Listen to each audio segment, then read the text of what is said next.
can't eat gold or silver. I've heard this for years.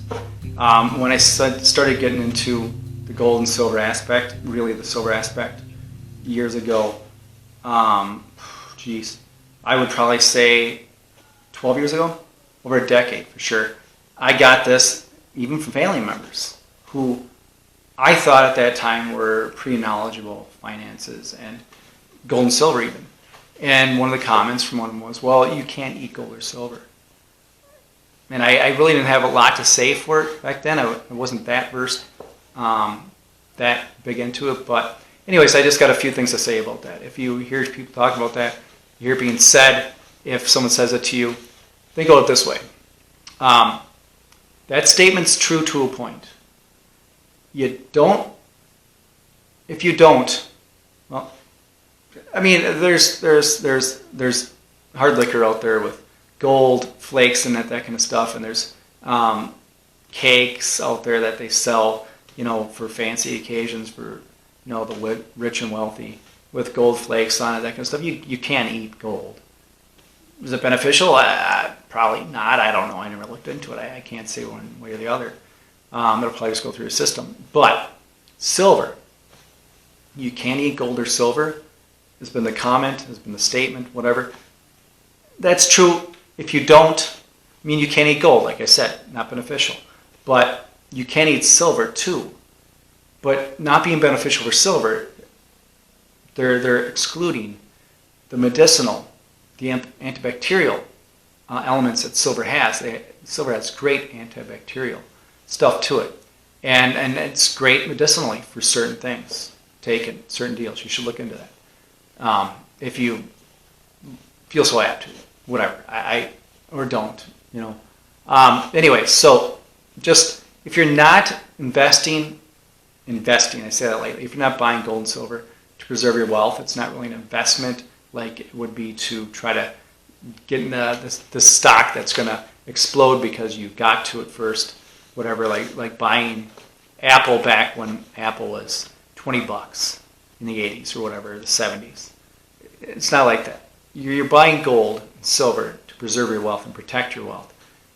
Because holding cash, holding these digits that are in your bank account, whatever, in your IRA, your 401k, whatever, they're inflating away. Because inflation's so bad. They're just going away. They're disappearing. Not the numbers, the purchasing power that they have is. So if you don't dig into gold and silver, what are you going to do? How are you going to protect yourself and your family? Preserve your wealth. Preserve whatever little you might have. If you say I don't have a lot, how are you going to preserve that? So you can do that through gold and silver, absolutely, and a lot of people do. Well, there's a good number of people that do. I know a lot. There's not a lot. There's a good number of people that do, and I think a good number of smart people in this field do, and they will tell you the same thing. Because if you look around the countries, it's been a standard for 6,000 years. Gold has been. You're looking at Europe. Look how much Russia has been invested. I think tenfold, 12-fold over the last 10 years. They're heavily invested in buying up gold.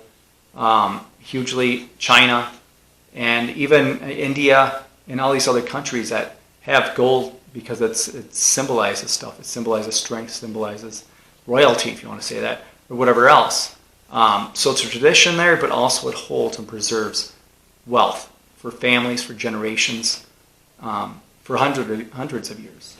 It's like owning so much land that's given down throughout generations of families. But with that comes taxes and then regulation and all this other stuff from the states, the government, whatever, the countries. If you're holding gold and silver, they can't do that. They have no way of doing that. So that's how you're preserving it on that level. And silver has so many uses for things, electronics, for this new wave going green, BS that I call it. But it's used heavily in solar panels and these automated electric cars, electric vehicles, whatever, so they need a lot of it. batteries, all that stuff, computers.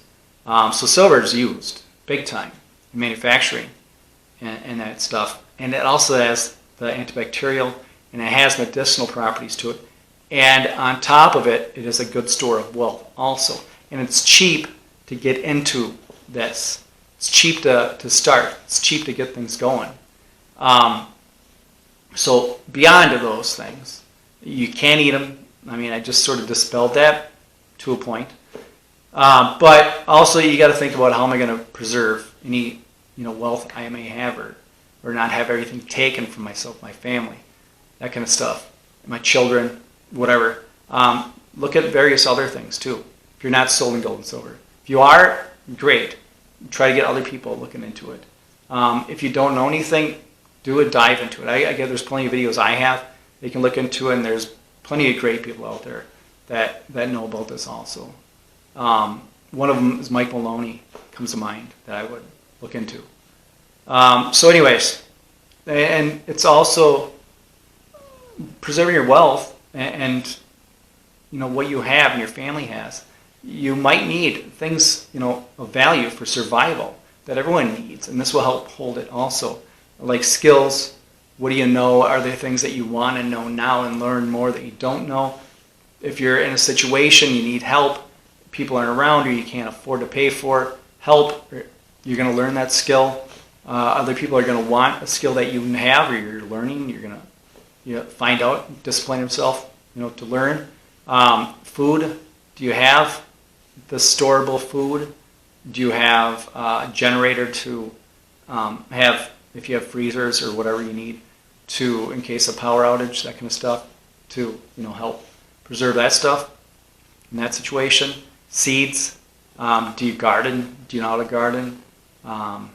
There's different ways: soil, hay bale gardening, straw bale gardening. If you don't have the room, you can do sprouts in your house with just seeds. That's cheap, easy, very nutritious, very healthy, and it takes no room whatsoever. You can garden in pots around, your apartment, your balconies. In some states, they don't allow that.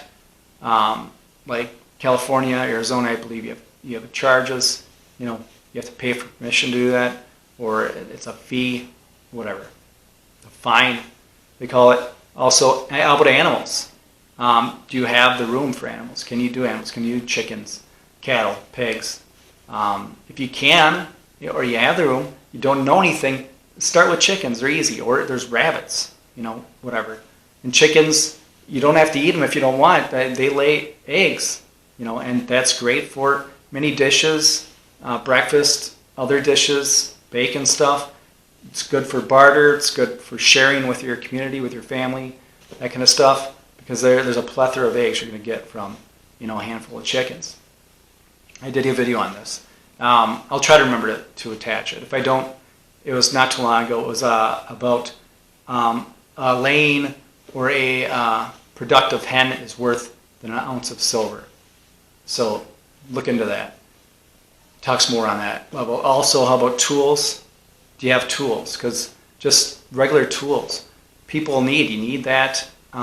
If you're in a situation where you need a tool that you don't have, you can borrow it from a neighbor.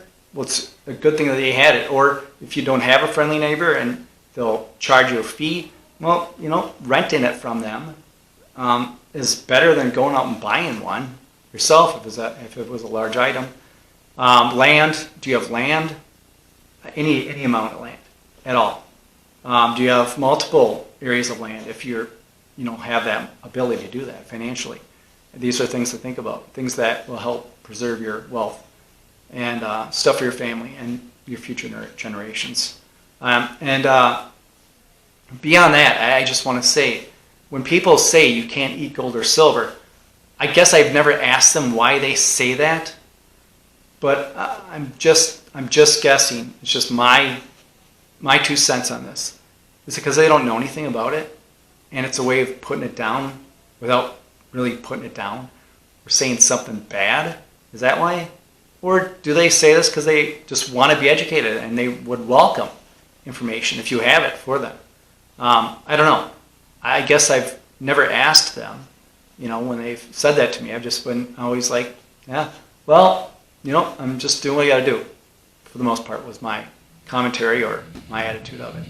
I didn't get upset. I just said, well, this is just what I'm doing. So, anyways, if you like this, like, share, subscribe, all that.